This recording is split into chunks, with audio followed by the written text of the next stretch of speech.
بسم اللہ الرحمن الرحیم۔ بسم اللہ الرحمن الرحیم۔ السلام علیکم ورحمۃ اللہ وبرکاتہ۔ تمام تعریفیں اللہ رب العزت کے لیے، درود و سلام ہو خاتم النبیین حضرت محمد مصطفیٰ صلی اللہ علیہ وآلہ وسلم پر اور آپ کی آل پاک پر۔ خوش آمدید مناقب اہل بیت یوٹیوب چینل میں۔ آپ دیکھ رہے ہیں مناقب اہل بیت یوٹیوب چینل۔ یہ وہ چینل ہے جہاں ہم بیان کرتے ہیں اہل بیت علیہ السلام کی محبت، ان کے فضائل اور ان کی سیرت اور ان کے اقوال حکمت۔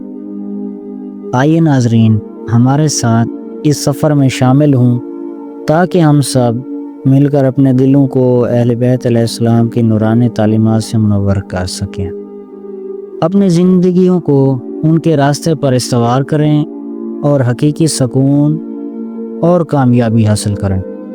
مناقب اہل بیت یوٹیوب چینل میں آپ کو ملیں گے مستند وظائف، قرآنی دعائیں اور اہل بیت علیہ السلام کے بابرکت فرمان۔ یہاں ہر لفظ روشنی ہے اور ہر دعا سکون قلب کا ذریعہ۔ معزز ناظرین، ہمارا مقصد ہے کہ آپ کی زندگی قرآن و سنت اور اہل بیت علیہ السلام کی تعلیم کی روشنی سے جگمگا اٹھے۔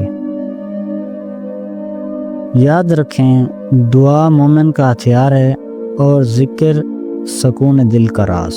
جیسا کہ ناظرین نہج البلاغہ میں امیر المومنین مولا علی علیہ السلام فرماتے ہیں، ذکر الہی دلوں کے امراض کی شفا ہے۔ نہج البلاغہ حکمت نمبر 227۔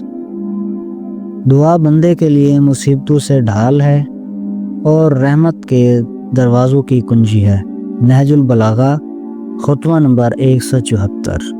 اصول کافی میں مولا امام جعفر صادق علیہ السلام فرماتے ہیں، دعا مومن کا ہتھیار ہے اور ایمان کا ستون ہے۔ اصول کافی جلد نمبر 2 صفحہ نمبر 468۔ جو بندہ دعا کرتا ہے وہ اللہ کی رحمت کے قریب ہوتا ہے۔ اصول کافی جلد نمبر 2 صفحہ نمبر 473۔ ایک اور جگہ امام سجاد علیہ السلام صحیفہ سجادیہ میں فرماتے ہیں، اے پروردگار مجھے اپنے ذکر میں مشغول رکھ تاکہ میرا دل سکون پا جائے۔ صحیفہ سجادیہ دعا نمبر 5۔ ایک واقعہ مشہد کا ایک شخص تھا، مجلس میں آ کر بیٹھا۔ ٹھیک ہے، جس طریقے سے آج ہم مشہد مقدس کے فضائل بیان کر رہے ہیں، اسی طریقے سے ایک اور عالم دین تھے، انہوں نے بھی مشہد کے فضائل بیان کیے۔ مولا رضا کی زیارت پر جایا کریں، مولا رضا سے مانگا کریں، مولا رضا حاجتیں پوری کرتے ہیں۔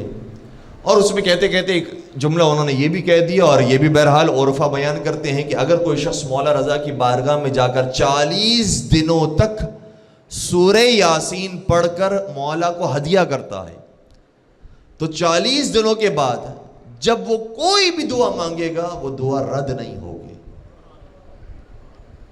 انہوں نے یہ پڑھ دیا۔ اب مزے کی بات یہ کہ کوئی شخص ایسا تو ممکن بہت مشکل ہی ہوتا ہے کہ کوئی شخص 40 مرتبہ پڑھ چکا ہو پہلے ہی، سب نے پہلی مرتبہ سنا ہوتا ہے، اس کے بعد یہ سلسلہ شروع ہوتا ہے۔ لیکن انہوں نے جب مجلس ختم کی تو ایک شخص آ گیا اور کہنے لگا کہ آپ نے جو بھی فرمایا ہے نا کہ 40 شب جمعہ 40 شبوں تک جائے انسان اور مولا رضا کی خدمت میں سورہ یاسین ہدیہ کرے، میں یہ کام کر چکا ہوں لیکن میری تو دعا قبول نہیں ہوئی۔ اب یہ شخص پریشان ہو گئے۔ انہوں نے کہا کہ بھائی ہم نے تو بزرگان کی بات تھی وہ نقل کر دی، تو کہنے لگے کہ نہیں آپ پریشان نہ ہوئیے، میری بات کچھ اور ہے، میں کچھ اور کہنا چاہ رہا ہوں۔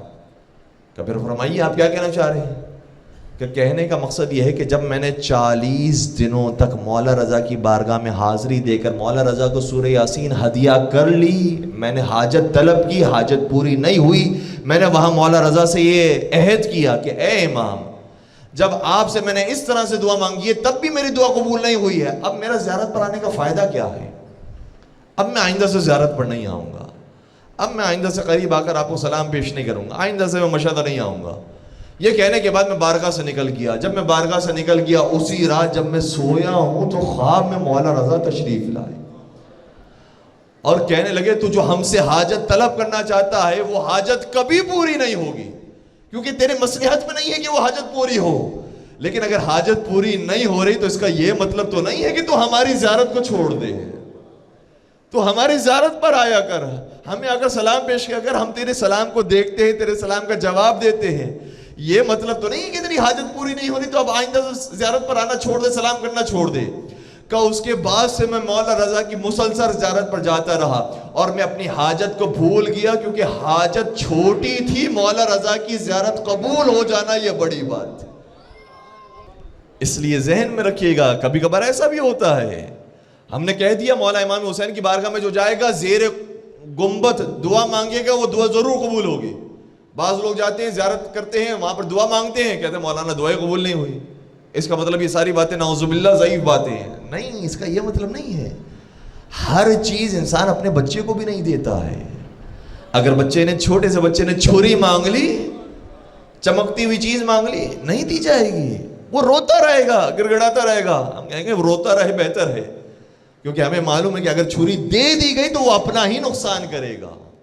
اس لیے بہت ساری حاجتیں ایسی ہوتی ہیں جو پوری نہیں کی جاتی. وہ سمجھ رہا ہوتا ہے کہ میں گھاٹے میں رہا ہوں, میں نقصان میں رہا ہوں, مجھ پر ستم ہو گیا. نہیں, تیرے فائدے میں ہے کہ تیری حاجت پوری نہ کی جائے. اس لیے بعض لوگ گھبراتے ہیں, تڑپتے ہیں, مولا ہمارے روزگار نہیں لگ رہے ہیں, مولا ہماری اولاد نہیں ہو رہی ہے. البتہ یہ اس کا مطلب ہرگز نہیں ہے کہ مولا کی بارگاہ میں جائیں اور دعا مانگے تو دعائیں رد ہو جاتی ہیں, قبول نہیں ہوتی. نہیں, اکثر مقامات پر ایسا ہوتا ہے کہ جہاں کہیں پر دعا قبول نہیں ہوتی, مولا حسین اور مولا رضا کی بارگاہ میں قبول ہوتی. معزز ناظرین, اگر آپ کو یہ ویڈیو پسند آئی ہو تو اسے لائک اور شیئر ضرور کریں, اور ہمارے چینل مناقب اہل بیت کو سبسکرائب کرنا نہ بھولیں. جزاک اللہ.